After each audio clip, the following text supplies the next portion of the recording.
Hi, this is Jonathan Tiersten from the Perfect House and Sleepaway Camp, and you are listening to the Real Nerds Podcast.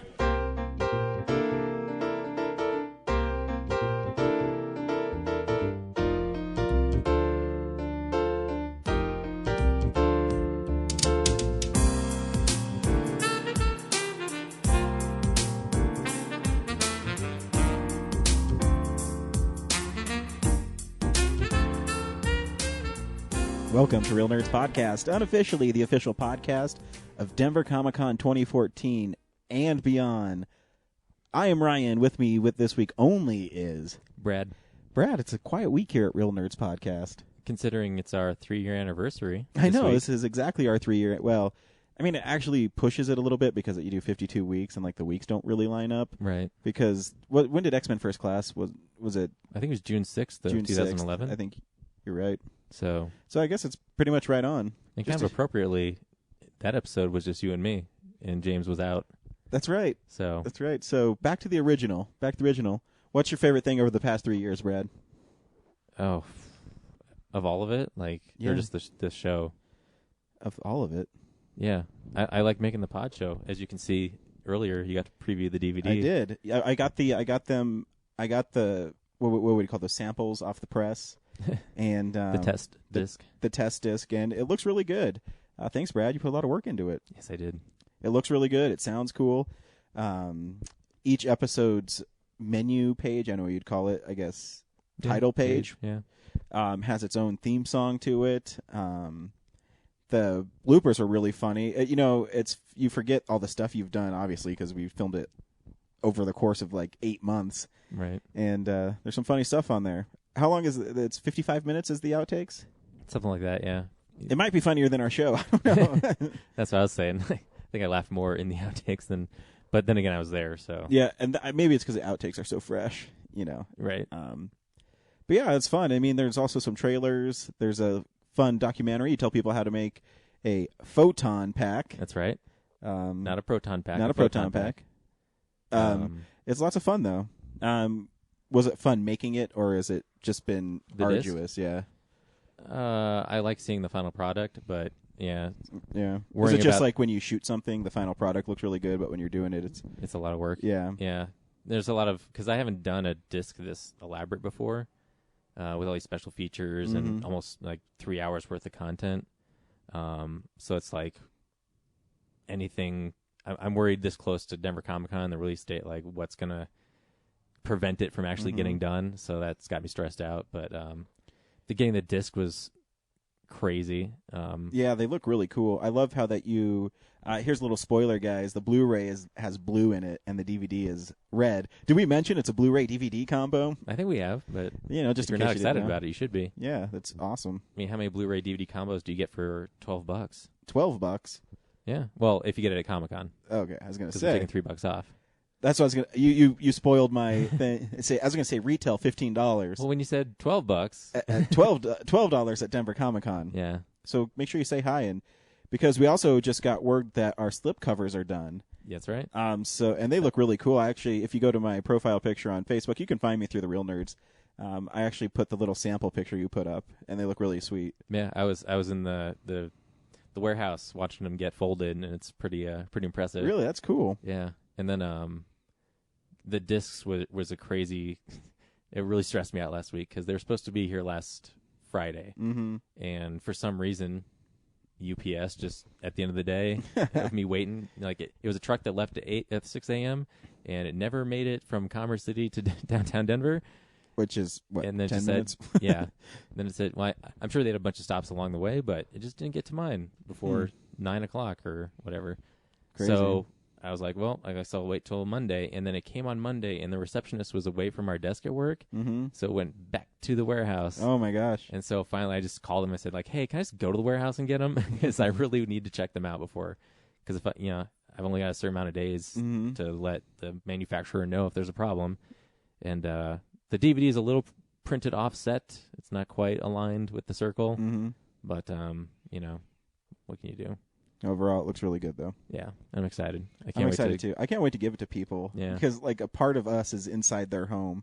A part of us is inside them. That's right. We're putting ourselves in everyone's. And I just hit my dog with the laptop. Nice. Yeah, I just want to. You see a lot of like homemade discs at like of people's web series, and this one I hope people it blows them away. It should too. And what's cool is because you're also on the board for Open Screen Night. Now you can bring those with you, and you can have your own little table. And then they're also too. We can exclusively reveal on here when we're done with Comic-Con, there will be copies at Colorado Coins, Cards, and Comics. That's right. That we will put in there. Andrew said he will put them in the local artists section of Colorado Coins, Cards, and Comics. So just look for them there. That's right. And I think we haven't, because we don't have the discs done yet, we can't show them, but we're going to take it to Video One down across from the Esquire. Oh, cool. And they might rent it there. So if you don't want to buy it, you can at least watch it.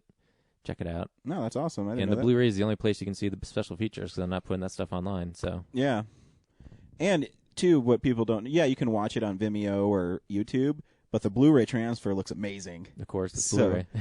So you're getting a direct source. The picture looks way better. The audio sounds great, and you get commentary by us, which is a lot of commentary. A lot of commentary. I mean, that's just gold. Yeah, that's just gold. Totally worth your $15. Totally, and we'll have T-shirts at Denver Comic-Con. Yeah.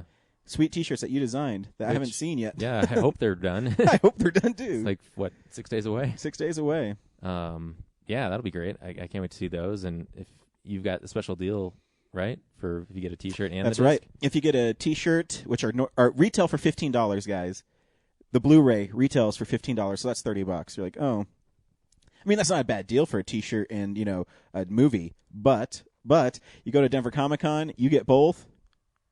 $25, dude. $25. I mean, I'll get one anyway, but if I was you, I would want to pay that. Totally. For that. And you know what? Also, we can exclusively reveal on the podcast. Well, it's not really exclusive, but we can say that Saturday at Denver Comic-Con, which is June 14th, in rooms 404 and 405. Nope. 403 and 404. 403 and 404. Are you sure? I'm pretty sure. I think you're wrong. Nope. I think you're wrong. Anyways, in the 400s. There's only 4 rooms. It's 403, 404, 405, and 406. Okay, so 403 and 404, we will be there having our own panel at Denver Comic-Con where we will show 3 episodes, and we've decided to show 2, 5, and 6 there, and then afterwards we'll do a little Q&A, and we will be giving away a copy of the Blu-ray and DVD there. Not sure how we'll give it away, but we'll figure something out. Yeah, we always do. A great way to get it for free is to just show up to that panel. And you know what? We'll bring a few shirts too, and we'll give them away as well. Yeah. Just to have fun. And we really want to have fun. Make sure if you're at Denver Comic-Con this coming weekend, stop by and say hi. You can record on our show. We'll do our best to get some more artists and some more celebrities on. I'm not sure. Every year I kind of get stressed out because being like the voice and the face of Real Nerds, I have to go meet these people and I have to do all these interviews, and it sounds really weird. And this has actually been my favorite part of the podcast is, besides hanging out with my friends and seeing movies every week, is doing these cons, these festivals, and sitting there. And I always get really anxious before because I have this anxiety where I want to talk to people, and then it works me up, and I really calm down when they sit down and talk to me. Then I get worn out. I'm like, I don't want to talk to anybody else, but then I get really excited again, and it's a really weird. I don't know how to describe it, but it's a weird thing I have. And you still don't have a moderators list. Like, they still haven't informed you of what panels you're supposed to. I don't even know where we're supposed to pick up our badges. There's a media center again. I just don't know.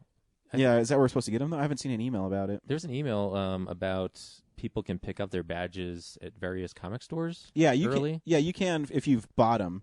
Right, but I'm wondering if media has that option. I doubt it. Yeah. I'll email them. I mean, it's not really that big a deal. I'm sure we'll figure something out. Yeah. But yeah, I do know the 3-day passes are completely sold out.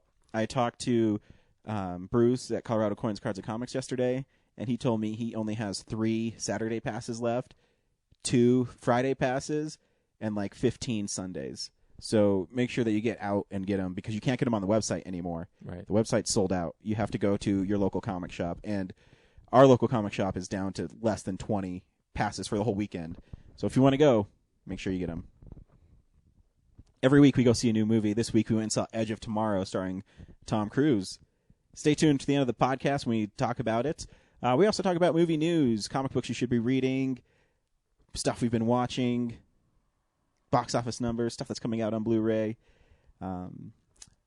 That's what we do. Brad, what should we watch on Blu-ray next week. You don't know I have the list, but I'll tell people what they should get maybe on Amazon. Okay, thanks. Yeah. I was going to say something else, but I totally forgot what I was going to say. DVD releases and Blu-rays. Actually, next week, I don't know if I'll buy anything until it's in, the good old $7 spot of Amazon. But hey, if you watched Cosmos, what is that? It's really popular. It's the #1 Blu-ray next week. That It's was like a show hosted by Carl Sagan, right? Yeah. But didn't Seth MacFarlane do something new with it? I think he's like the producer or something of it, I think. Yeah. But anyways, that's coming out. That's a show. I might check it out if it's streaming on Netflix.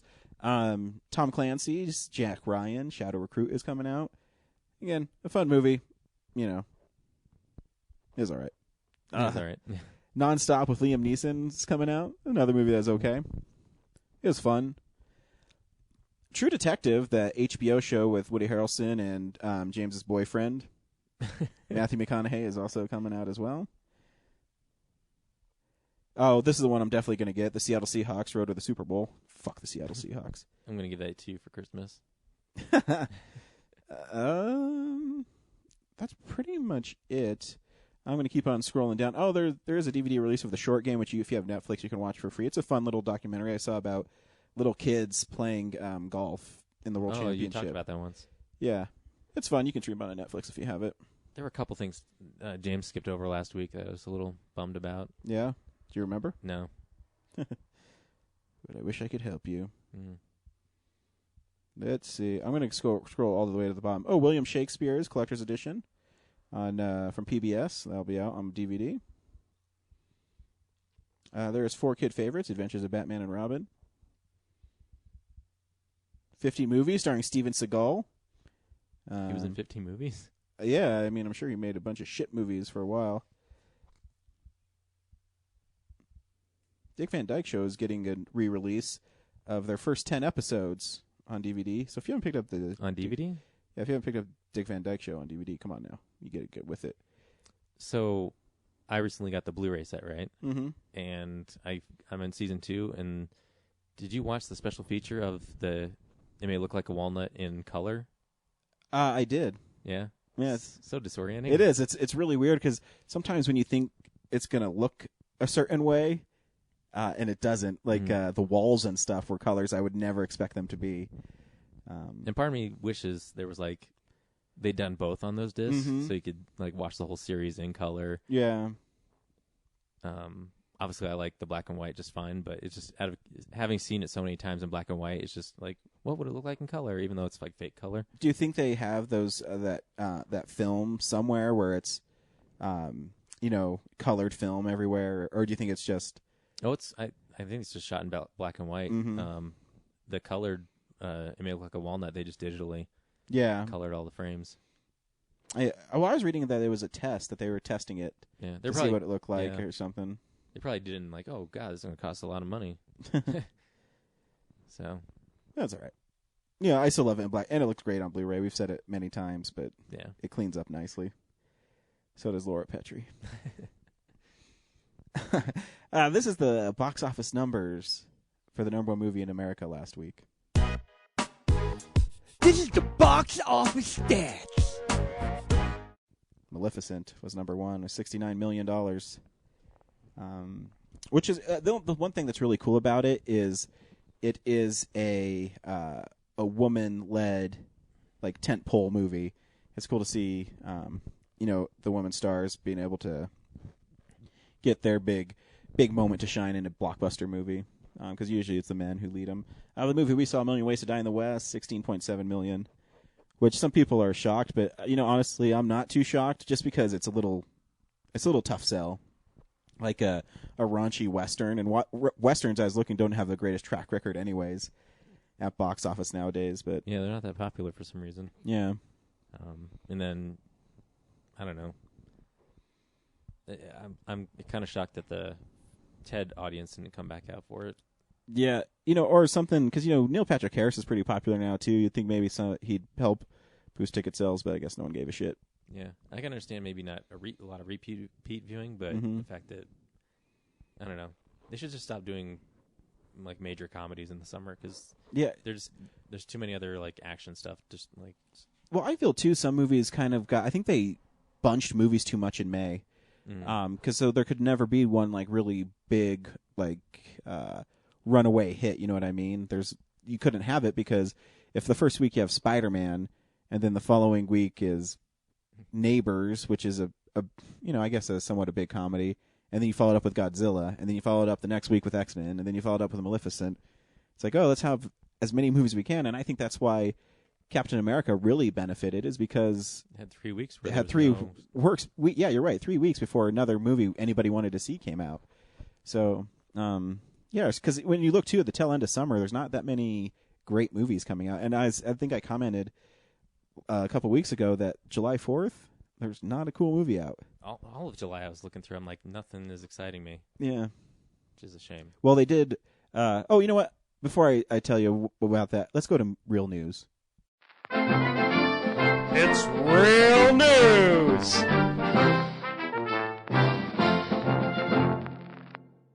They moved Jupiter Ascending from July into February. Oh, that was dang. like, yeah, so July is even more barren now. Yeah. Like that was the big standout one, even though it didn't make me excited. It didn't make me excited either, but, at least you'd think, I can go see this movie, and it'll be like a spectacle and cool. The Rockies just won in 10 innings. I just want to point that out. They stopped a 10-game losing streak. 10 games? I mean, 8-game. 8-game, I'm sorry. Still pretty bad. Dang. They needed that. So way to go, Rockies. Way to go. What the hell? They were doing awesome for a while. They were. And then they hit a huge skid. Well, good job, guys. They needed that. Yeah, but anyways, I was reading that the Wachowskis were having problem getting the special effects to look right. And so they needed more time and they couldn't get it done. And I'm thinking, I said, wow, they're still working on the movie, allegedly, and it's June. Yeah, it probably has to move because there's no way. I mean, when does a movie have to be? Well, I guess it's digital now, so I guess it doesn't really have to be done until like the wee hours of. I mean, you're producing a Blu-ray right now. That's not going to be done until the wee hours. I've already promised it, and it's not done. Did you watch? Maybe I don't know if it's on the Star Trek, the motion picture disc. It might be on the director's cut, but or was it Wrath of Khan? One of the two. They basically got the film prints into theaters like the day of. Oh, really? Did you watch that? I didn't see that special feature. I haven't had a chance to watch the special features yet, but yeah, it's crazy. Like back in that day, because there's not digital, so it's yeah. Like they have to ship them. Yeah, they have to ship them. So what do they do? Send them overnight on a plane? They'd have to, right? Yeah, I think they just rushed, delivered them, and like, of course, back then, like 79 or 82, there wasn't 3,000 theaters. It was like 100 in the nation. So there wasn't that many to ship to, but still, I mean, that's a huge undertaking. Yeah. Man. So that was like blew my mind that they got that is crazy. Right I have to watch wire. that. Yeah. Only the other real news this week is actually just before we, just as soon as we got back, they just announced the new director for Ant-Man. Oh. Sorry, let me close that. As well, I'm looking for his name because I forget it. Josh Trank, who's directing the he did Chronicle. Chronicle and is doing Fantastic Four, is doing the next Star Wars standalone film. So it's going Abrams, and then who's doing the first spin-off film? Well, I can't believe I just dropped that dude's name. Damn it. Anyways. Wait, so Josh Trank's doing the new Ant-Man? Or is doing Ant-Man? No, he's doing the new Star Wars. So they're doing 2 spin-offs, and it's going J.J. Abrams, and who's doing the first spin-off is the guy who did Godzilla, Gareth Edwards. Oh, Gareth Edwards. And then Abrams is going to, I don't know if Abrams is going to do the next Star Wars Episode 8, and then after that, Josh Trank is going to do the follow-up to that, too. So who's doing Ant-Man? Yeah, I'm getting there, Brad. I was saying that while I was talking about this. Okay. In other Marvel news, our good old boy, the 303, is being represented as Doctor Strange. Scott Derrickson, the director of Sinister and The Exorcism of the Rose, and the upcoming Deliver Us from Evil, which looks really good. That's actually the July 4th movie that I think looks the coolest in July. I think comes out July 2nd. Mm-hmm. He's a cool director. And if Doctor Strange is going to be like a horror movie, that'll be really cool, too. Yeah, good for him. Do you think because you've kind of Twitter friended him. Mm-hmm. You think we'll get him on an interview finally? I want to really bad. And you know what the cool thing with him is he, he was really nice when I just sent him a message about, what do you call it? I just sent him a message about not Dumb. His movie's not that bad. He did, why can't I remember his name? Hellraiser 5. He did Hellraiser 5 Inferno, and I liked it because it was different. And then I found out he did, Emily Rose and all that stuff. And then I just tweeted him, and I found out he's from Colorado because in Hellraiser 5 it takes place in Colorado. And I didn't know he was from there until he started tweeting us. So, Scott Derrickson, come on my show. And he's a cool filmmaker. He's different. Okay, cool. So here's the breaking news that I was getting to. Peyton Reed, who directed The Breakup, is going to make Ant-Man with Adam McKay. It's probably my phone telling me the Rockies won. Oh, it's over there. Who directed, The Breakup is directing Ant-Man, and Adam McKay is going to write it. Whoa. Or I guess maybe just do a touch-up of the script, because don't they already have to start filming it in the next couple weeks to get it done? So that's so weird considering all the speculation beforehand. Yeah, and I just clicked on it. Happened to pop up as soon as I came in. You go from Edgar Wright to Peyton Reed. Yep. I guess he did something. Yep. I'd have thought that would be awesome. If DC was smart, they should wrap up Edgar Wright for one of their DC. Mm-hmm. Do Aquaman or something something like Aquaman, where people are like, I don't give a shit about him. Fuck him. Yeah. Because he would bring something unique and let him keep his voice. It's really interesting. I was listening to a Hollywood Babylon with Kevin Smith, and he he was telling me the reason he thinks is because Edgar Wright thinks so much out of the box that that's why Marvel had issues with him, because Marvel has their hand on everything in it. Yeah, and they want to stick to their formula. Exactly, and he said the reason he thinks this is because he was talking to Chris Evans, and just saying, "Hey, Chris, you did a really great job in Captain America 2." He said, "Yeah, thanks a lot, but I'm told how to do things in that movie. Like, he's told how to act and told what to do and how to go about it. So it's really interesting. So I'm sure if they do it on the acting level, I mean, it has to be on the directing level, probably even more so." Yeah, well, Marvel better be careful with how much control they have, because as Star Wars said, the more you tighten your grip, the more systems will slip through your fingers. Yeah, we'll see. And But DC should take advantage of that. They really should. Yeah. They really should, because you have a guy who loves comics and who loves that stuff. I mean, you can make a really cool... Heck, get him to reboot Green Lantern. I'm sure he can find a cool way to do it. He's inventive. Yeah, because honestly, too, I send out a little message. I really dig the character design of Batgirl. I've never read a Batgirl comic. I have no idea what it's about. But this week, for Comic Book Corner, I have a Batgirl comic for you to read. What's up, nerds? It's the Comics Corner. I don't know. I just always loved the Barbara Gordon look. The cowl with like her red hair out and the little bat wings for her cape. And her boobs. And her tight little butt. But no, have you ever liked Batgirl as a character? I don't know. You're more in the Batman universe. I collected some of the comics for a while. I think when Gail Simone was writing or something. Mm-hmm. It was all right. I mean, wait. No, she was still Oracle then. Maybe it was Birds of Prey. I don't know. But yeah, the character's cool. I haven't collected as many comics lately, so I haven't followed it. Yeah, well, the New 52, I know it's back to Barbara Gordon. Mm-hmm. And I will tell you that I got the series of Death of the Family, which in the Batman run I freaking loved, because it was really different. I was expecting this huge... In the Batman side, I was expecting a huge Batman-Joker battle, and it really was just a battle of, wits and battle of smarts and...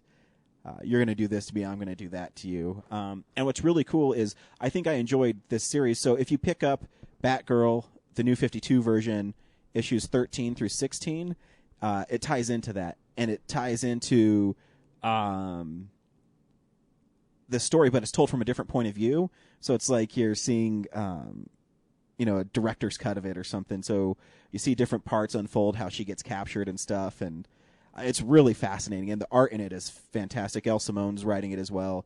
So I even got the prologue first, and it's still pretty good. So I think I might go back and maybe I'll start on the New 52 run because it's all Gail Simone, and I really like her Tomb Raider book. So, and the art's fantastic. It's Ed Benes. Yeah, it's fun. You know, I didn't know if I'd like her as a character. I really just like her character design. I'm like, yeah, fuck it, I'll take a chance. Who cares? Because I'm always looking for new comics to read. Yeah, I like her new costume too. Like they put more detail into it rather than just spandex. And Yeah. Like it looks like a tactical suit. Yeah, you know, it's just so I already pre-ordered her New 52 action figure. It doesn't come out till October, but I really, and the one thing I think DC does do better is I think their DC Direct line is really cool. Marvel has their Marvel Legends line, but they don't release them as frequently as DC. So I already ordered that one. So I'll have it in October. My own Batgirl action figure, which will go next to my Harley Quinn's or something. I don't know. So yeah, pick up Batgirl 13 through 16. The thing with the death of the family is people should know really soon is it's not a very happy book. It's pretty depressing, all around. So, because I don't know, you read the Death of the Family, you weren't impressed with it as much as I was. No, I liked it. I just thought there was really some haunting images in it, and yeah, did you? Well, I guess you probably they just released a Joker Face edition of the collected volume. No, I didn't see that one. Like it's a box set where you get like the skinned off Joker Oh, face. I did. I heard about it, I heard about it, and it looked interesting. Yeah, it looks gruesome, like that box set. Oh, that's awesome. That fleshy face. But it's just they're really dark books, and I mean my favorite actual little bit about it is I don't know if it's the last issue or it's the second to last issue, but you know it's talking about Bruce is talking to I think it's Damian Wayne, I forget who, about the Joker in their first encounter when he got back to the Batcave and he found the Joker's little playing card on his bat boat. I don't know what's his bat boat called. The Bat Ski Boat. Bat Ski Boat. It's called the Boat Wing. Yeah. And he's talking about it. He said, and I went back to Arkham Asylum, and he's like, you dropped this, and he didn't care who Bruce Wayne was. He could give two shits. He just wanted to kill Batman. It's a cool little psychological thriller. So yeah, pick up Batgirl. Damn it, you made me forget what I was gonna say. Scott Snyder, what? Come on. Oh yeah, I heard an interview like on Batman on Batman. Mm-hmm. Kevin Smith did an interview with Scott Snyder, and I enjoyed his take on like the Joker of being like the Joker feels like he's part of Batman's like arsenal, like he's the jester in Batman's court, and like instead of viewing Batman as like his villain, he's actually more like his king, and so he has to like he does all this crazy stuff to like serve the Batman. Interesting. Yeah, you're more of a Batman fan than I am, but I do love Batman's big stories for some reason. I loved Hush. I love the mystery about it, and obviously the art, Jim Lee's art. And this the Death of the Family, I think it was amazing. This Batgirl, I'll get on because again, I have no preconceived notions of the history about it. But you're such a Batman fan, you get those goofy old Batman comics. Are they fun to read, or is it hard to read them? I mean, I guess what. The really old ones are pretty ridiculous. Like I said, there's the guy who's a pen. The eraser head. You know, because when we go to comic stores and you're like, you know, when there's sales or something, say, "Oh, I'm going to get this one." You show me the covers. I'm like, "What the fuck are you getting?" But I guess there's some sort of charm to it. Oh yeah, the weird thing is to think that like people older than us grew up with that, and like to them those were the smart stories. Like the really talented stuff, and then like I read them and I'm like, wow, the bar was really low. But yeah, comics should just become a thing. So, like nowadays, like they're really like I don't think people appreciate how elaborate and like complicated comics have become. Oh yeah, and even with the art, I actually just read Amazing Spider-Man 105, and it's I mean, it's an okay book. It's actually, I forgot the little story behind it is Stan Lee stopped writing Spider-Man after issue 101, And then he went away and he came back and rewrote 105. And I think Mile High Comics mispriced it because it's an old issue. It's from 1971, and they were having their 60% off sale, and I got it for $7, and I think it's like a $100 comic. Whoops. Because they had it listed as fine, which the grading it goes like fine is on the lower end because then it goes very fine, the near mint. In it, like the corners are all sharp, the pages are beautiful. I think they totally mislabeled this comic. I don't know where they got the fine from it, but again, it's just like this dorky. Oh, Spider-Man fights a spider slayer in the shape of a spider that J. Jonah Jameson is controlling. Yeah, expectations were low back then. Like now, it's like everything has to tie into other storylines and all the like. In '93, I was collecting Nightfall, and like they were still printing them on newsprint. Yeah, and then like at the time, I was like, "Don't we have paper better than this?" Yeah. And then I started collecting them again in like the early 2000s, and like they finally had like glossy pages, and like now they're all like that. It's just that's one of those images though in the Batman universe that stuck with me is Bane breaking Batman's back. Oh yeah, that cover by Kelly Jones is I amazing. wore the shit out of that comic. See, I even remember the artist because I remember how amazing that comic is. Wait, who? Kelly Jones. He just did the cover. Yeah, I mean the cover I remember. Oh yeah, they recycled that like pose over and over again for different events. It's just so iconic. Yeah, but yeah, it's just really fascinating. You're right, seeing comics now because the one thing I'm a huge Spider-Man fan, but I'm really nervous because in the next 3 or 4 issues of Amazing, they're going to start doing a thing called Spider-Verse, where they're going to have every incarnation of Spider-Man in the same book. I'm like, oh, this reeks of Infinite Crisis or something. Your favorite one, the Todd McFarlane. Spider-Man. Oh yeah, where he's all contorted and Venom will probably show up, make it horrible. I wonder if Kelly Jones isn't coming to Denver Comic Con, is he? I don't think so. I didn't see him on there. But we will. There is some people I really want to get on. There's some Batman artists, and I mean Kevin Conroy is going to be the big one I'm going to shoot for. We'll see. Oh my God! If you get him on, you got to have him do an intro. Oh, are you kidding me? And see, the one question I think the one thing that people kind of forget about Conroy is his Batman's great. I think his Bruce Wayne's better. Oh yeah, because of course his Batman's awesome, but how he actually makes Bruce Wayne's voice higher and more suave, and kind of a buffoon though. He's like, what's happening? You know what I mean? Like, it's an interesting take on Bruce Wayne, and I think it's really good. But it's only public Bruce Wayne because when Bruce Wayne is talking to Alfred or something, he's Batman. It's a really cool performance. I don't think a lot of people. I don't want to really ask him about those questions, because I think that's his best performance that no one talks about is his public Bruce Wayne. I still want to hear I am the Knight. I am Real Nerds Podcast. Oh, dude, that'd be awesome. Well, ask him. Batman fan? I'll just take the recorder with me and hide it in my pocket and hey guy. Well, see, I'll show you. No one can see this on here, but I got this ash print that's really badass. I'm gonna have Bruce Campbell sign it. Nice. That's from Eslinger. Yep. Yeah. Yeah, I'm gonna have him sign it, and I'm gonna frame it because I think that'll be unique. So, and I want Bruce Campbell to be like, "All right, you primitive screwheads, listen up. This is the Real Nerds Podcast." Perfect. That would make me cry. Yeah, sorry, Jonathan. We'd have to run that for a while. Yeah. Oh, we're going to try to get everybody, we're recording on this little thing that you have, so I'm going to drag you around and things like that. So hopefully we'll do it. I'm hoping that since we're going to be paying for their autographs, they'll be willing to say stuff like that. Are you paying for autographs? I'm going to get Bruce Campbell's, yeah. Oh, sorry. I was thinking something else. I was browsing around the Denver Comic Con website, and they have the photo ops thing. Mm-hmm. Oh, my God. Yeah. Those are expensive. They are. They're like as much as a autograph. Yeah. I mean, with Adam West and Burt Ward and Julie Newmar, I'm sure that's definitely worth it. Yeah, but what does the photo op entail, though? I don't, you know what I mean? I don't know what it entails. Do you get a really cool picture with them, or you just come out and they take it on a camera? Or yeah, I'm sure you just go to a photo booth and you stand next to them, and they're there for a certain amount of time. Yeah, I have no idea. I've never done that stuff before, so I don't know. Yeah, me either. Well, we'll find out June 13th through the 15th. And if you're looking for a good place to get comic books, Colorado Coins, Cards, and Comics in Arvada, Colorado is a place to go. We forgot to mention this earlier, but the actual programming schedule is online on Denver Comic Con right now. Oh, yeah. The programming section, it's a PDF. You just open that up and check out where all times of things are across the different days. There's a ton of stuff going on.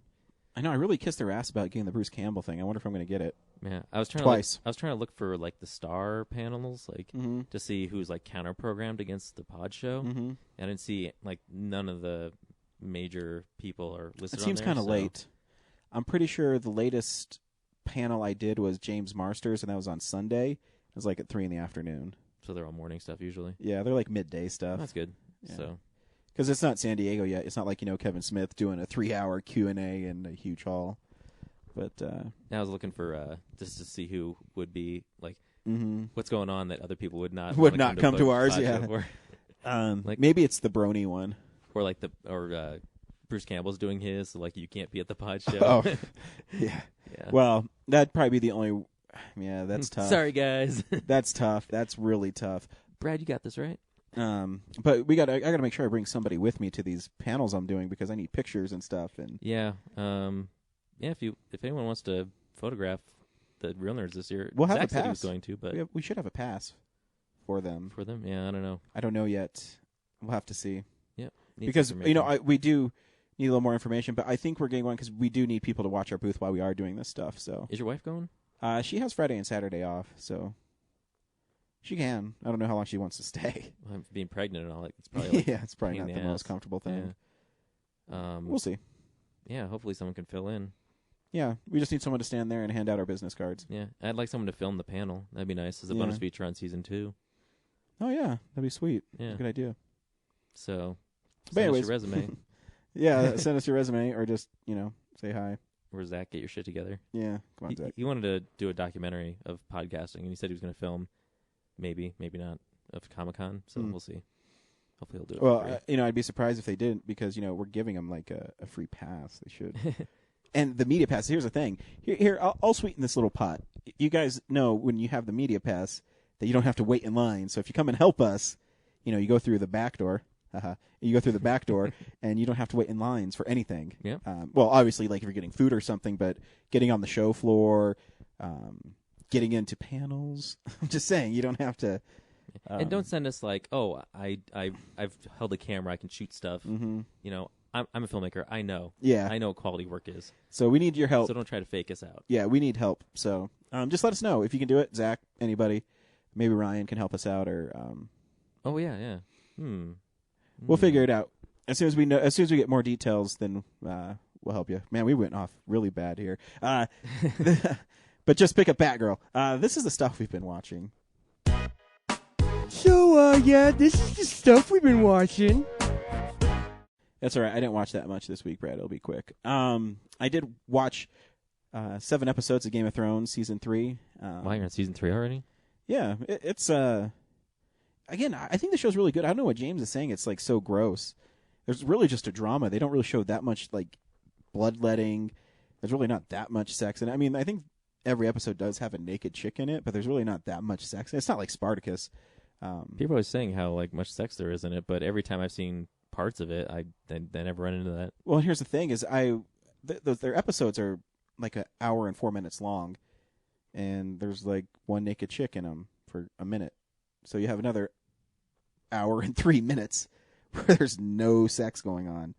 But yeah, it's really not that violent. I mean, there is some violence in it, but I don't know.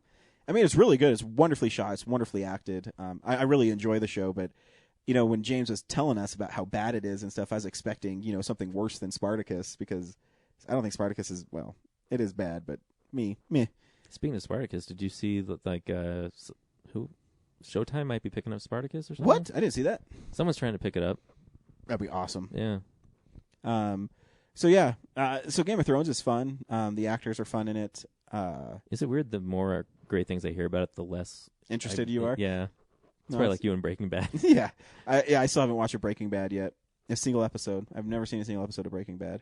Yeah, I've just all this stuff online. Like Game of Thrones is HBO's like most praised show ever. I'm just like, whatever. Fuck you. The only reason I really got into it is I forgot what I bought. That I got this pilot on Blu-ray for free. Some HBO thing. I don't remember what it was. But anyways, I got the pilot and I watched the pilot. I'm like, yeah, that's all right, but it really never piqued my interest to watch the show. But people kept on talking about it, and I was like, yeah, fuck it, who cares? And I started watching. I really enjoy it. So what's the appeal? Because like no one ever talks about like their favorite character or interesting plot points other than the Red Wedding. Like, the appeal is just it's like the actors are really great, and it's just a political drama, really set to fantasy stuff.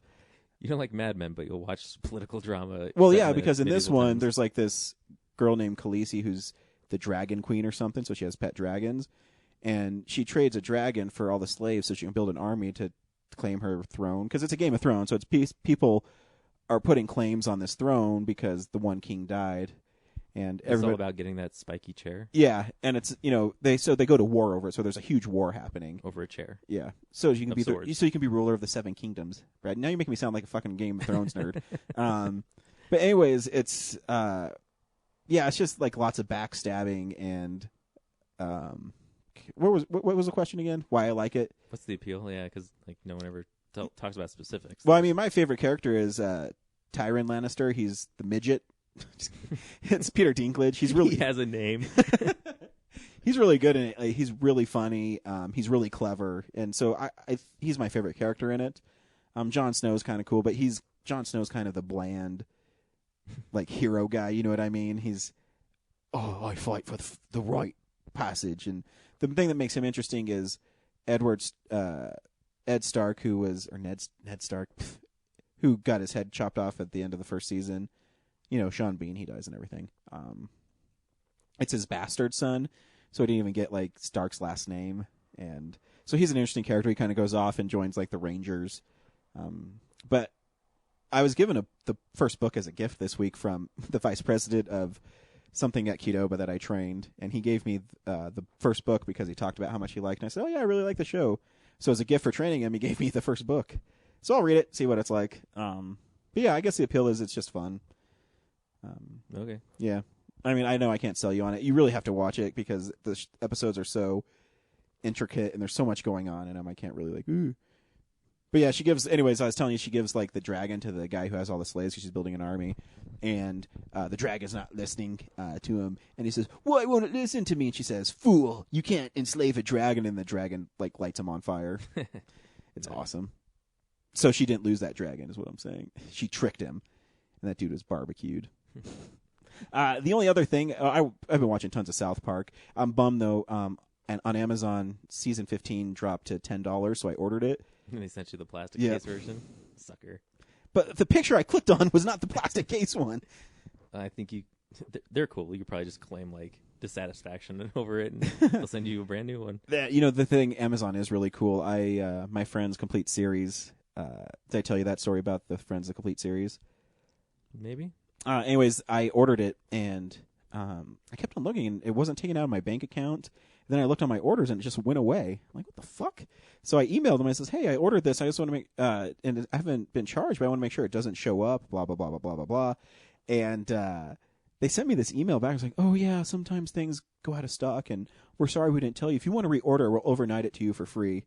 And so I reordered it, and the price dropped $20. So me trading in my old friend's DVDs for $90, I paid $90 for it. So I literally broke even upgrading to the Blu-rays.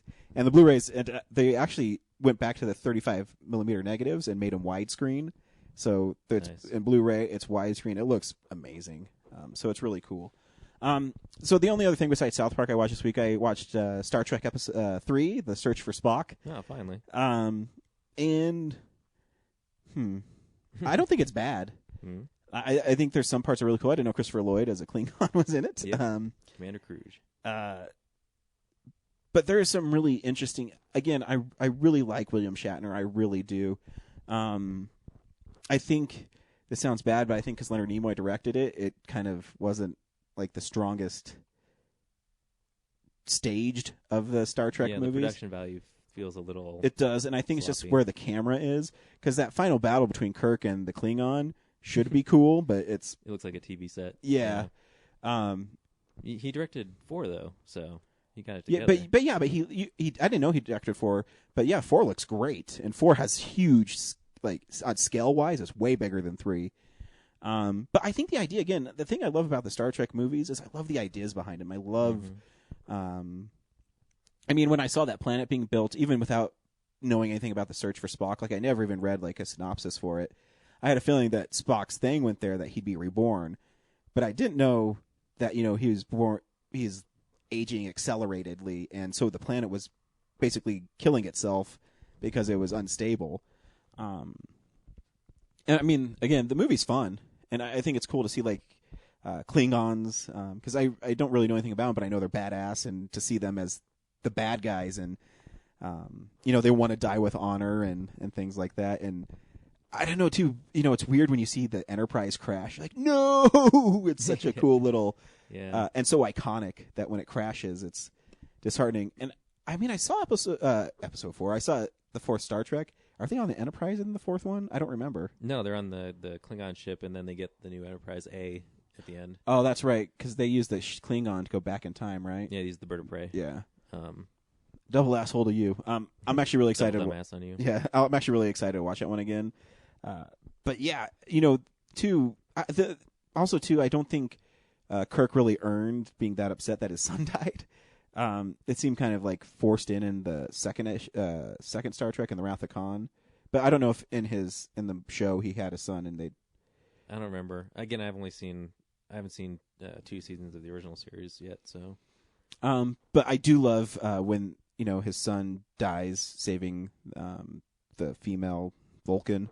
Savick. Yeah, he says, "Klingon bastard, you killed my son." And what's really cool about that performance is, it's a little over the top, but what makes Kirk such a cool character is he's so pissed, and then all of a sudden Shatner does this thing with these looks where all of a sudden he figures out what he's going to do. He figures out that he's like, oh yeah, I'm going to surrender the Enterprise, and as soon as those Klingons get on board, I'm going to self-destruct it. And you can see the wheels turning. I don't know what he does as an actor to make me believe that.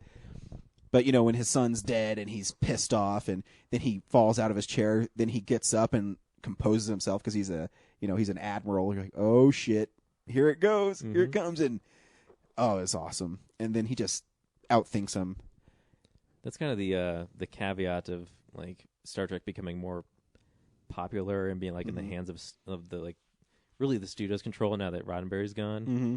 It's just like there's so much pressure to like make money and like be accessible. Well, it has to be a audiences. Franchise now. Yeah, whereas back then it was like so cool because you could just like, hey, I have this idea and we should make it. Like 3 is pretty much just running around collecting a guy from a planet. Yeah, well, because I forget the guy who plays Bones, but I love him too. DeForest Kelly. That's why I'm really excited for you to see 5 because like the new movies make such a big deal about like it being a Kirk and Spock relationship, but it's really the 3 of them, and the new ones kind of pushes Bones to the side. Yeah. But 5 is like they go into like each of their backstory together. Oh, really? Yeah, and like people seem to hate 5 for some reason. It's not the best one, but it's still like a good movie in some ways. Well, that's too. I mean, you had me really concerned about the first one.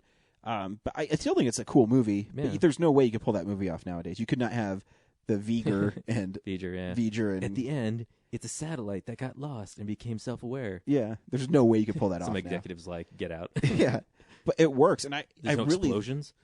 I really think if they trimmed out about 10 minutes of them just flying through space, that movie would be super tight. It's still a cool movie, and I mean honestly, when you see them go to the Enterprise and the lights like flashing on it and stuff, and it looks like a ship. It's pretty amazing. Yeah, and that probably makes it blowing up in 3 because you spent all that time watching it and how awesome it was. I probably benefit from watching them this way, just like watching Lost or some other show, because I told you, seeing the Enterprise crash, like fuck, because it's so iconic and so. You're like, oh, they just got that ship. I know, and it just burns up, and that special effect is really pretty amazing in that movie. So yeah, I mean, besides some little clumsy directing in it, I thought overall it's actually pretty good. It doesn't have the best reputation online, but I was reading a lot, and it seems that some people are unfairly bash it for certain things. I just don't think they understand it. Yeah, it's cool that it's like almost like it is a continuation of 2, but like how often do they do that anymore? It's like it's a new story. It's a complete, it's furthering that story, and then it even goes into 4, like. And 2, but it's also, what's really cool, I didn't even mention that in 2 they actually did do that stuff with Spock where he mind melded with somebody, and they go back and they show it again, and you're like, oh yeah. I mean, to write a movie like that and kind of go back and touch those little key moments in it. Yeah, especially I don't think they were planning 3, so of course, to be able to not. look back at the other movie and be like, oh, we should take that and yeah, it could like be this and pinpoint it, and to go back and show Kirk going through like the security cameras and trying to figure out. That's why I love Kirk, is he's really smart and he uses his brain more so than his brawn to beat his enemies. And that's what I watched this week. I had fun watching Star Trek. Nice. I can't wait to see you. And I'll try to get through the rest of them this week. I keep on getting busy at work, and I end up leaving work like at 7. And you're not going to get much done this week with Comic-Con. Yeah, we'll see. I get to leave work early this week all the time, so fingers crossed. Hopefully I'll be able to do it. What'd you watch this week, Brad? Yeah, I've been trying to remember this whole episode. I've been watching a lot of Dick Van Dyke on Blu-ray. Nothing wrong with that. Nothing wrong with that. I talked about the color thing of Walnut. I feel like I did, and I forgot. Oh, man.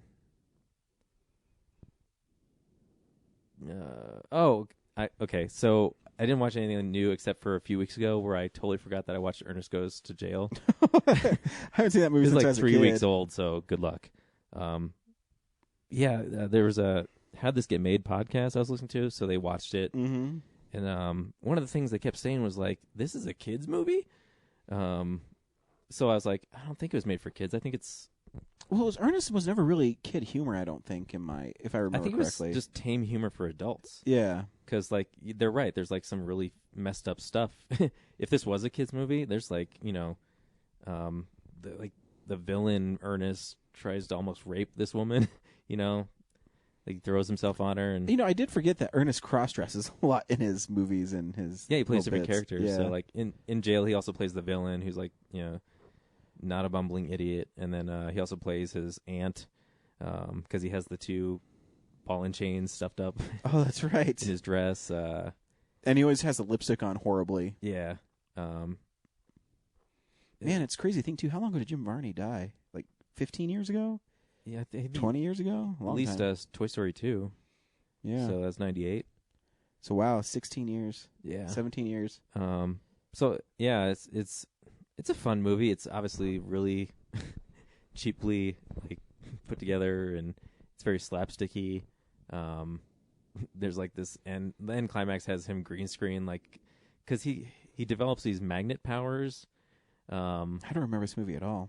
I just always remember he's digging out and he's like, the poster, Yeah, he's digging out, yeah.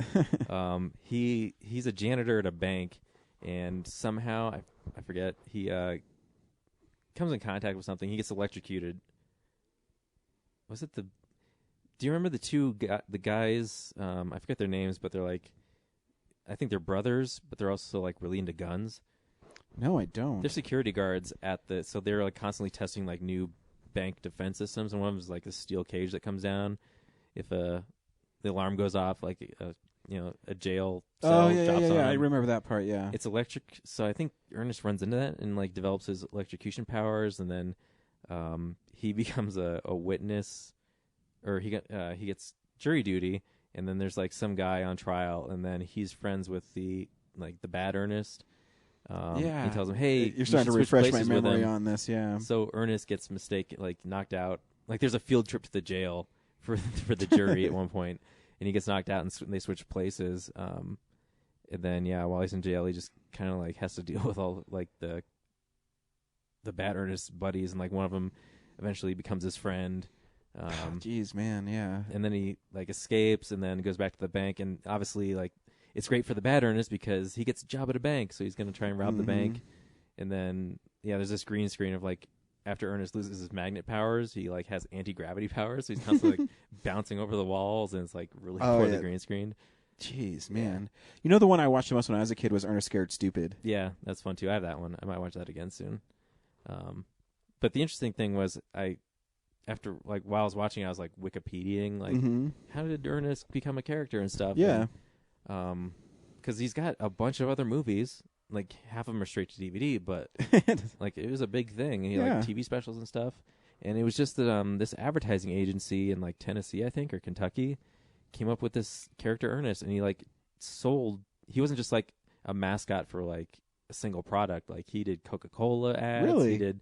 And it was all Jim Varney. All Jim Varney. And they were always like, he was always talking to the camera in each ad. So like all these different like famous product brands all had the same ad where this character Ernest is talking to Vern, pitching the selling the product and stuff. And I was like, wow, like what a amazing. And then the director is John Cherry. I think he owned part of the advertising agency, so like he went on to make movies and stuff. And oh, that's cool.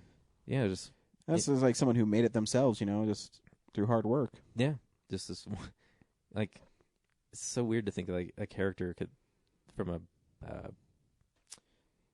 a product could be like diversify that much like in this day and age. I don't think so. No way. Like you're not gonna see Ronald McDonald. He's been around forever. He's not gonna start doing Sony ads or nothing. So yeah, it's good for Jim Varney, I guess. Yeah, he did some dramatic stuff apparently, but nothing terribly notable. So well, now you got me interested. I might watch Aaron Scared Stupid too. I gotta find Saves Christmas. I haven't seen Saves Christmas. And there's a bunch of DVD ones, but they're pretty terrible. I think I saw the Slam Dunk one or the Africa one. No, Army. I think he went to the Army. I don't know. Can't remember. There's a lot of them. The straight to DVD ones are pretty ridiculous. But yeah, the theatrical ones I remember not being like the Ernest Scared Stupid. I loved when I was a kid. Yeah, I have Stupid in Camp, and Saves Christmas. I gotta find. So, I think the Camp was the first one. I think Christmas is the second one. Jail's the third one, and Scared Stupid is the fourth one. Those are obviously the best ones. Yeah. Yeah, I think that's it for me. Right on. So this is a part of the show where we tell people about the movie we watched this week, and if they should see it or not. I'm like, oh my god, is that still recording? I was checking. Yeah. All right. So this week we went and saw Edge of Tomorrow. Brad, should people go see Edge of Tomorrow? I did not have high expectations for this movie, and it might be my favorite movie of the summer so far. Nice. Yeah, this movie was freaking badass. The trailer sold it really generically. Yeah. But as I started reading reviews and people were falling in love with it, and what really started is Tom Cruise started he'd surprise people. He'd go to screenings of it and just show up. And so, yeah, this movie is really awesome and really clever. And, sorry, go ahead. Yeah, I was going to say more, but we should probably save it for after the trailer. Yeah, let's roll the trailer that is generic.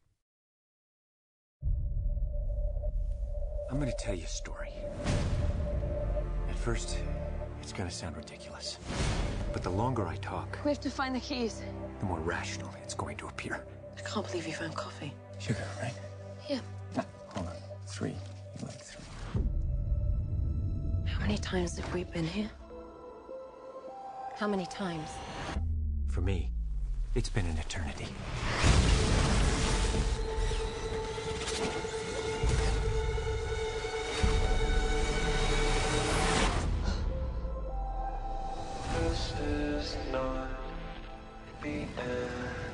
The invasion will fail.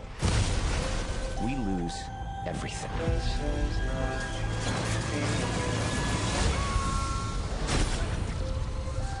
I die within 5 minutes of landing on that beach, along with every other soldier. Get down! How did you do that? Come on! Come find me when you wake up! You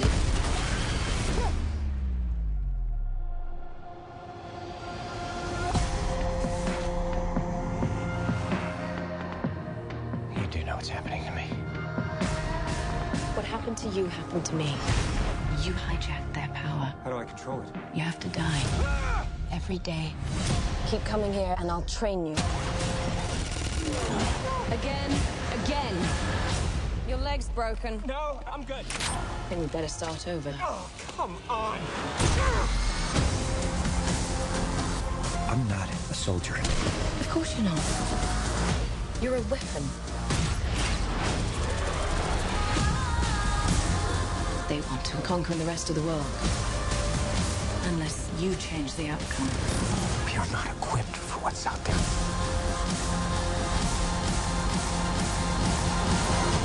How many times have we been here? What are you not telling me?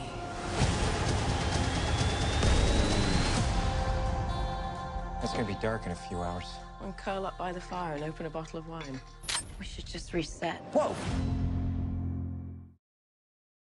So the premise of this movie is, and they don't really let you in on it until maybe 40 minutes into the movie, about how he's able to go back in time and stuff. Well, you know what the premise is if you saw the Well, yeah, trailer but I and mean stuff. how he has the power to constantly relive the same day over and over again. But in it, which is really interesting too, because and this is why Tom Cruise is maybe the best actor right now, action star, is because he actually plays against his type in this. You know, when you see the trailers, you think, oh, he just doesn't know. He just needs to learn to be a better soldier. He's not even a soldier in this. He's actually some pussy figurehead for a coward. A coward, but what's his job title? He's basically a figurehead who just tells people the war's going good. He's like an earnest, like he's the marketing device for he's a marketing guy. Fight. Yeah, and he's given some ceremonial major title by the United States Army, and he's a recruitment device. Like, yeah, he's supposed to just say, like, you know, we got to save mankind, and like he's being like the in Gary army's Sinise awesome. of our real Army commercials. He does the voiceovers for him. Oh, okay. But yeah, so he just goes up and it the British aren't impressed, and they say, yeah, you're going to fight in this, and they, which you think is against the law, but I guess. Well, he talked to a U.S. Army guy, and the Army guy said it was okay. Yeah. So he gets knocked out. He wakes up at Heathrow Airport where they're staging this invasion of France, which kind of is basically like a sci-fi Saving Private Ryan. And it came out the day after D-Day, which is that's kind of weird. Was that intentional? I don't know. You see a lot of storming the beach in this movie. Yeah, it is. Because, you know, one of the things that was scary about this movie is because, I mean, the tagline is live, die, repeat. And you're basically repeating the same thing over and over again. How do you make it interesting? And amazingly, they do. And they repeat a lot. Like Groundhog Day, yeah, a couple times. But this one's like in such a fast pace. Like it was really like trying to put myself in the mindset of an editor. Like it's got to be just draining to try to edit the way they did. Like going back to the same stuff so many times and still making it interesting and different. Oh man. And what's really cool is you see Tom Cruise die in it. I mean, and for someone to be that big of a star, I mean, this is a risky movie because one, it's, you know, I mean, yeah, it's in his wheelhouse of action sci-fi, but it have a good track record of action sci-fi. Yeah, exactly. And so, and he's, I mean, besides Minority Report and War of the Worlds, but in this one, I mean, he's playing a guy you really don't even like at the beginning. You're like, fuck this guy. You know, all these people are laying down their lines, and he's just out there saying, "Oh, we're going to win this war," and you find out that these creatures, which are really cool, like I forget mimics. You know, they know that they're coming, and I was actually shocked at the beginning when Emily Blunt dies immediately. You're like, what the? What the fuck is happening? And then Tom Cruise dies really violently. And then it turns out that because he killed an alpha, this huge mimic, he kind of resets the day because those guys aren't supposed to die or something like that. Yeah, I'm still a little unclear on how the time. I think I'm gonna have to watch it again. Yeah, but just know that he killed this one creature, and because he did it, because his blood got on him. Yeah, the main villain in it that you really don't see has to manipulate the time because these monsters aren't supposed to die, and so he keeps on reliving this over and over and over again. And you know what the movie did well too is they would advance the story along, but they wouldn't show you how he got there, how he got to the next part of it. And he says, "I don't know, I haven't got this far yet." And then he has to. And after only seeing it like repeat 20 times, you soon find out that he's actually gone ahead like 300 times. Exactly. And I could imagine doing that. And what's really cool is they play up Emily Blunt being a romantic interest for him that only he knows about because he's reintroducing himself to her every day. And which is really why Tom Cruise is such a great actor is he knows she's going to die. And every time she dies, as the movie goes along, it eats at him. It kills him a little bit more. And you find out that her character went through the same thing with like her husband or boyfriend or whoever, you know. She said, I had to see him die 300 times. 300 times I had to see this guy die. And, you know, when they get to that farmhouse and he's trying to talk her out of taking up this helicopter, and you don't understand why. And then he finally says, you know, I've been here before, and every time you do it, you don't make it. Every time we do this, you don't make it. And he's trying to change the future because he's grown fond of her character. And she's really cool in it. Every time she's on screen, I get a little tingle in my wiener. So I know every time she like did that push up and then like arched her back, like they repeated that thing a couple times. Like they're really showing her off. They are, but you know, but in it she plays a straight up action lady, and you know what's cool is they don't make it sappy romantic though, because I said it, she doesn't know, so she doesn't play it like, oh, I've fallen in love with the dreamy Tom Cruise. No, every time he sees her, he has to convince her again that, hey, I've been sent here, blah, blah, blah, blah, blah. Yeah, you told me to come find you. Yeah, told me to come find you. And, I mean, she dies in some pretty horrific ways. It's a really cool movie. Yeah, I'm trying to think of what I really didn't like about it. The ending was a little murky for me. The only thing big spoilers, the only thing I can think of is that when they get there and that alpha monster kills her, somehow she gets blood on him, and so then when Tom Cruise, I don't know, you explain the ending to me. You mean like when he blows up the Omega? Yeah, obviously the blood gets on him, but why did he go so far back and the Omega was dead? Yeah, I don't know, like why.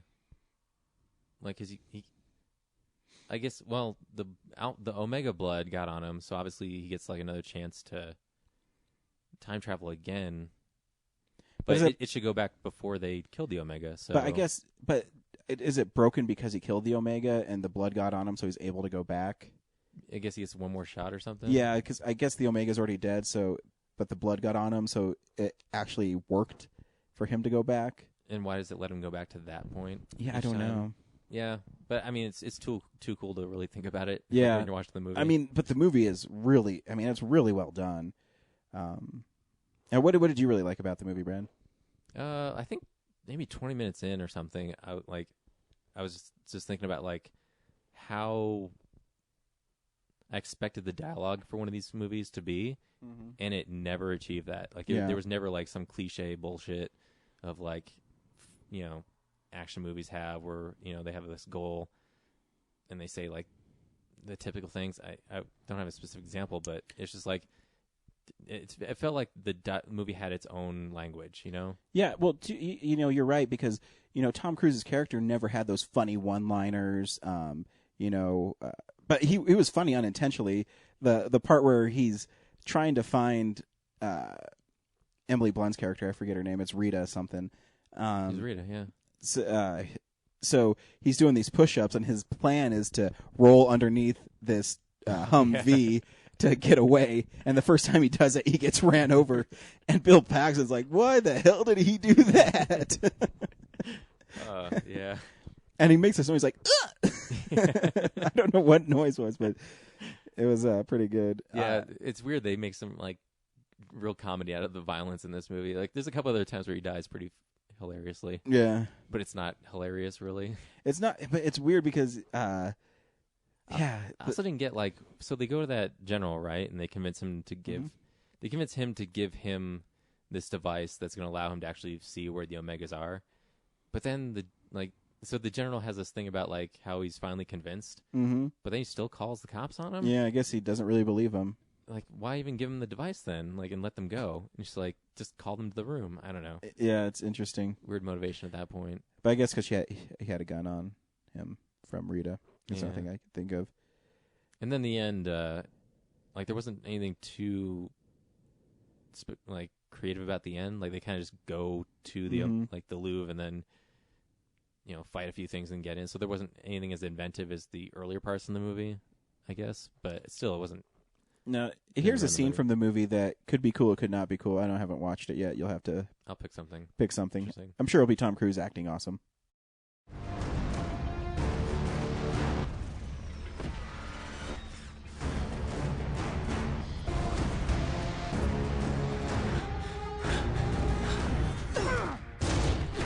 I'm sorry.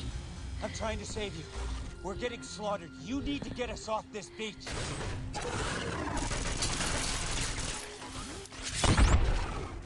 We have to go. This dropship is about to explode. We have to go now. Wait.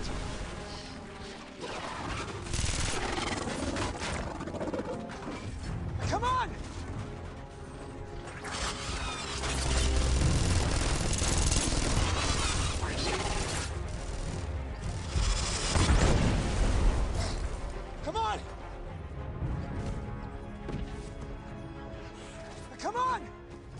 ship is going to explode!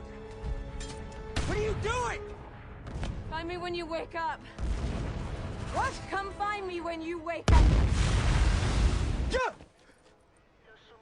On your feet, maggots! He's cool, though. I mean, I think Tom Cruise might be the only actor who can really play this part. Because people always make fun of me because I love Tom Cruise. But I dare people to really name a bad movie. And he might make an okay movie, but a bad movie. And I believe everything he's in. I really do. And I mean, in this, I believe that he was a pussy at the beginning. But, having to relive and die 300 times, it toughened him up. And it taught him to be... He was a badass by the end. Yeah, what's cool, too, is even Emily Blunt's character, she didn't mess around. She said, you need to learn this, and she would shoot him in the head constantly, and it was pretty fascinating. Yeah, God, I like the part where, because the whole time he keeps going to her and, like, devising a plan to go to fight these alphas or whatever, and then after, like, the 200th time, it finally occurs to him to, like, not go find her. Yeah. And just use what he already knows and do it himself. Yeah. Like that was just like a cool deviation. Yeah, because again, like he starts doing these things to like convince her not to go places and like to save her, when all he had to really do was just like not find her. Yeah, because he realized through all his planning that maybe he was the reason why she was dying and stuff. So it was really cool. Yeah, you're right, to go through and it's just a well done movie. It's really cool. I recommend it. It's definitely one of my favorites of the year so far. I was reading something where it's a little disappointing. Like, I don't know, I haven't read The Fault in Our Stars, or I'm probably not going to see it, but I'm sure it's a good movie. But it's like, this one's going to get kind of second place for the weekend, and then get like all this press on like, oh, it underperformed, boo. When people should see it. It's awesome. Yeah. It's like a great summer tentpole movie. It is, and it's a cool sci-fi movie. I always wait for them every year, and usually I liked Oblivion last year too. But this one I think, is more creative and a little more... like, I love the production design of Oblivion, but, like, the whole story and, like, execution of it seemed really underwhelming to me. Yeah. And then Elysium was, like, high expectations, like, oh, really cool sci-fi. And then it was just like, oh, okay, well, he's just getting from A to B, and he's actually kind of a shithead to begin with. Yeah. So that was underwhelming, and this finally... So I was kind of expecting that again, but this was actually like, oh, my God, I think I could watch this more times. Yeah, I mean, I really want to watch again. I can't wait for the Blu-ray to re-watch it constantly, because I want to see if I missed some things. And I want to understand the science, not the science, but like the rules of how this whole time travel thing is working with their blood. Yeah, because I think I might have missed a few, or I didn't pick up the lines fast enough in the movie. Because that's part of their plan, is like they're convincing us that we can win by allowing us to repeat days. Mm-hmm. But I'm not sure like what they're trying to, because they're world conquerors. Yeah. What are they trying, like, by... I think that might be some of the appeal of it, though, is I think you don't really know their end game in it. Yeah, you don't want to reveal too much about the villains, because then they become, like... If you know too much about them, they're not as scary. Yeah. So, if you find out they're just looking for food, and you're like, oh, okay, well, they're just a dumb animal. Yeah, exactly. Yeah, there's no... But they're not, because there's that one thing where they know they can't kill Tom Cruise's character because he'll just repeat the day. Yeah. And so they're trying to... bloodlet him. I don't know exactly what they were doing. They weren't trying to kill him. Well, they tried to just, like, non-lethally hurt him so that he would lose the blood and then stop time traveling. Yeah, that's right. The more he travels, the more he learns, and they find the finds the weakness. But it was really cool because, you saw the Alpha, and that was a cool little twist, too, because you're expecting to see the Omega there, and then you realize that they're manipulating him, too. It's pretty cool. Yeah. Movie's well done. I kind of suspected it wasn't going to be in the German dam. Mm-hmm. But I was surprised when there were actually stuff there. Yeah. Yeah.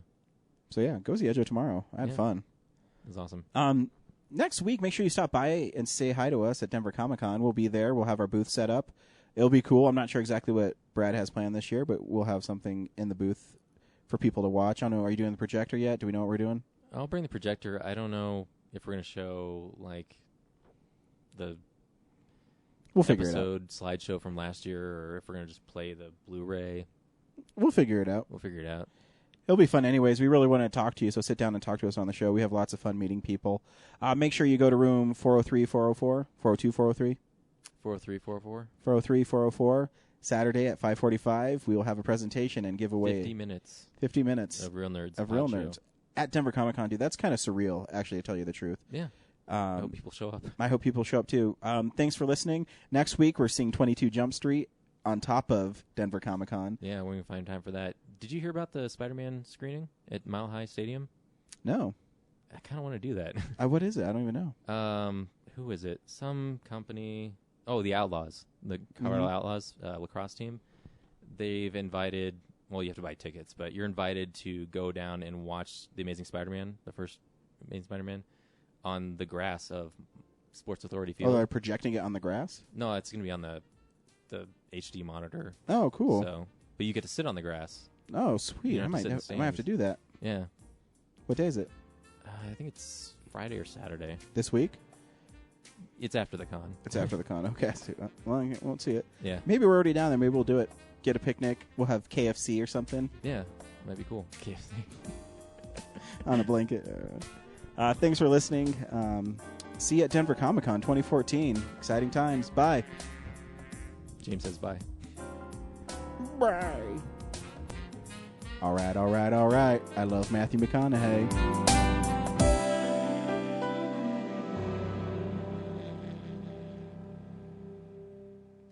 Visit our website, realnerdspodcast.com. You can tweet us at real_nerds. You can email us even, realnerds@gmail.com. Like us on Facebook.